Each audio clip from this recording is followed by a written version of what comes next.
అందరికీ నమస్కారం అండి. ఈరోజు ఉదయం నుంచి కూడా ముద్రగడ పద్మనాభం గారు జనసేన పార్టీలోకి వస్తారు అని చెప్పేసి వినిపిస్తున్న వార్తకు సంబంధించి కొన్ని వ్యతిరేక స్వరాలు, కొన్ని ఆనంద స్వరాలు వినిపిస్తూ ఉన్నాయి సోషల్ మీడియాలో. దానికి సంబంధించి నా opinion as a Janasena party, అలాగే పవన్ కళ్యాణ్ గారు ఫాలోవర్గా నాకున్న అభిప్రాయం ఏంటి అంటే, పవన్ కళ్యాణ్ గారు తన రాజకీయ ప్రత్యర్థి ఎవరు అనేది నిర్దిష్టమైన లక్ష్యం పవన్ కళ్యాణ్ గారికి ఉంది.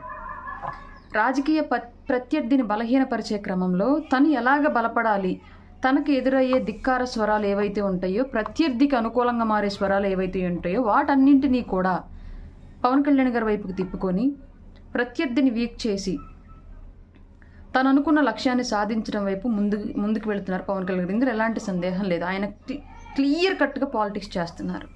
ప్రజలకి అవసరమైన సుస్థిరమైన స్థానాన్ని ఆయన పొందడం కోసం తను ఎంచుకున్న రాజకీయ ప్రత్యర్థిని వీక్ చేసి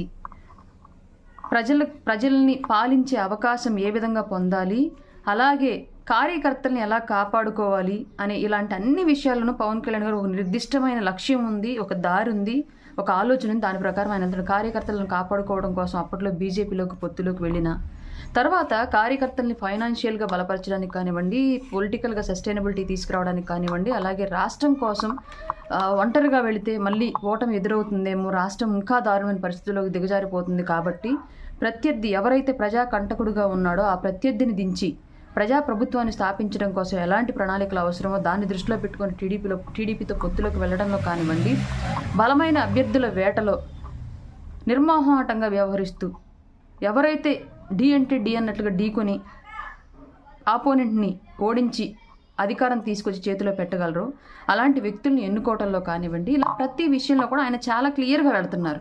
అందులో ఎలాంటి సందేహం లేదు. అందులో భాగంగానే మొన్నటి వరకు కూడా జగన్మోహన్ రెడ్డికి అనుకూలంగా వినిపించి పవన్ కళ్యాణ్ గారికి వ్యతిరేక స్వరాలు వినిపించినటువంటి ముద్రగడ పద్మనాభం గారు కూడా ఒక వ్యక్తి రాజకీయ నాయకుడు, లేదా ఏదైనా ఒక కుల సంఘానికి నాయకుడు, ఒక పోరాట సమితికి నాయకుడు, ఒక ఉద్యోగ సంఘాలకు నాయకుడు, ఒక ఉద్యమ సంఘాలకు నాయకుడుగా ఉన్నప్పుడు అతను నాయకుడిగా ఎదగడానికి, అతని నాయకత్వ లక్షణాలను స్థిరపరచుకోవడానికి, తన వెనకాల ఉన్న వాళ్ళని నమ్మించడానికి, నడిపించడానికి రకరకాల మార్గాలు ఎంచుకుంటారు, రకరకాల దారుల్లో వెళతారు. అది కొందరికి మంచిది అవ్వచ్చు, కొందరికి చెడవచ్చు.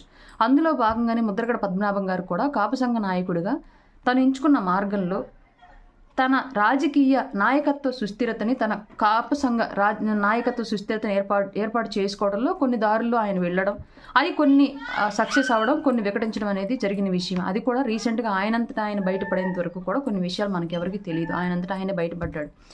దాన్ని బేస్ చేసుకొని మనం వ్యతిరేక వాయిస్లు వినిపిస్తున్నప్పుడు కూడా పవన్ కళ్యాణ్ గారు క్లియర్గా చెప్పారు, పెద్ద ఆయన్ని మీరెవరు అన్నదంటే అన్నారు, నన్ను వదిలేయండి అని చెప్పారు. అంటే అది గౌరవం ఇచ్చి శత్రువుగా అవ్వాలి అనుకుంటున్న వ్యక్తిని కూడా లేదు నువ్వు నా మిత్రుడివే, నేను నీ మిత్రుత్వాన్నే ఆశిస్తున్నాను, నీ శత్రుత్వాన్ని కాదు అని చెప్పేసి చెప్పకనే చెప్పారు పవన్ కళ్యాణ్ గారు ముద్రగడ పద్మనాభం గారికి.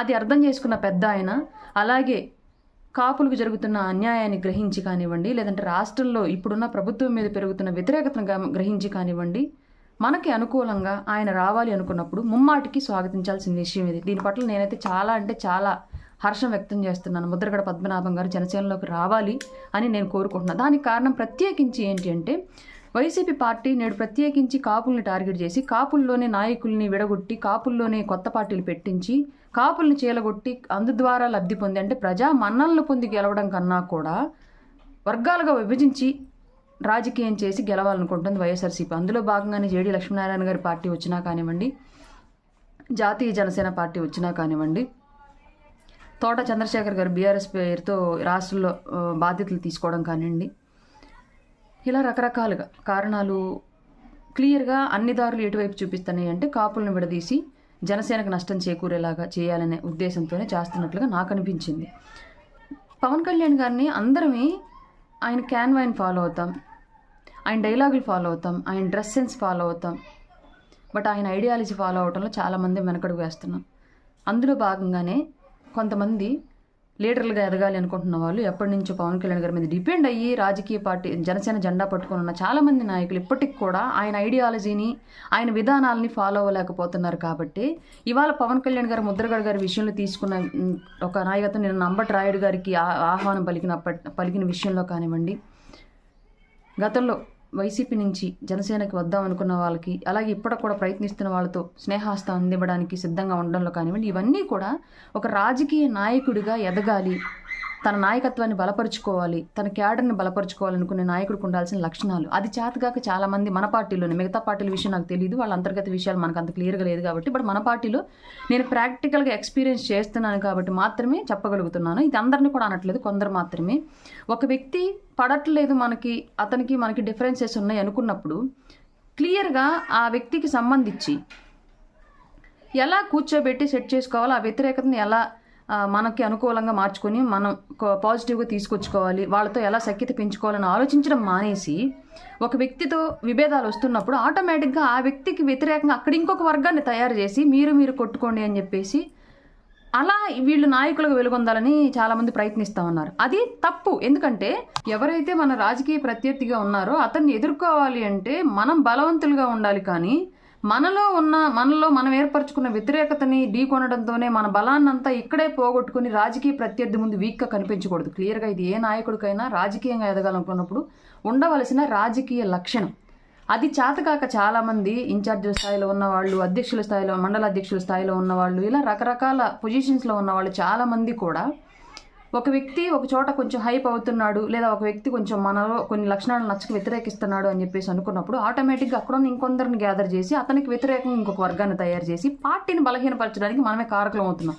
మనలోని చేతకానితనమా, ఆలోచన అవగాహన రాహిత్యమా, లేదంటే మనలో ఉన్న ఈగోని అణుచుకొని రాజకీయ తత్వం నేర్చుకోలేకపోవడం అనే కారణాలు రకరకాలై ఉండొచ్చు. ఏ కారణంతో అయినా సరే ఇలా పార్టీ వీక్ అవ్వడానికి, గ్రౌండ్లో మనం వీక్ అవ్వడానికి, ప్రజల దృష్టిలో మనం బలహీనంగా కనిపించడానికి కొన్ని ఆలోచనలు కారణమవుతున్నాయి.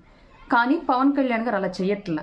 వ్యతిరేక స్వరం అనేది ఒక్క ప్రత్యర్థి రాజకీయ పార్టీ నుంచి తప్ప వేరే ఏ వైపు నుంచి, ఏ వ్యక్తి నుంచి వినిపించకుండా ఉండడానికి అందరినీ కలుపుకొని, అందరికీ జనసేన కండువ వేసి, అందరూ మీరు నా మిత్రులే అని చెప్పేసి తెలియచెప్పి, వ్యతిరేక వాయిస్ అనేది వినిపించకుండా, రాజకీయ శత్రుత్వం అనేది ఎక్కువ స్థాయిలో ఉండకుండా తను బలంగా తయారవడానికి, మనల్ని బలపరచడానికి ఆయన చాలా అంటే చాలా క్లియర్ కట్గా ముందుకెళ్తున్నారు. కాబట్టి ఆయన తీసుకునే ఈ నిర్ణయం 100% హర్షణీయం. జస్ట్ ఫాలో పవన్ కళ్యాణ్ అంతే. ఆయన నిర్ణయాలు 100% గ్రౌండ్ రియాలిటీతో కంపేర్ చేసి చూస్తే, వాస్తవ విషయాలను వాస్తవ దృక్పథంతో ఆలోచించగలిగితే పవన్ కళ్యాణ్ గారిని మించిన ఆలోచన శక్తి ఉన్న రాజకీయ నాయకులు ప్రస్తుతం లేరు. కాబట్టి రకరకాల మెసేజ్లు సోషల్ మీడియాలో పెట్టడం మానేసి, రకరకాల మీటింగ్లు గ్రౌండ్లో పెట్టుకోవడం మానేసి జస్ట్ పవన్ కళ్యాణ్ గారిని ఫాలో అవ్వండి అంతే. మనం అనుకున్న లక్ష్యాన్ని, ఆశించిన స్థాయిని చేరడంలో ఆయన వెనక నడిస్తే చాలు.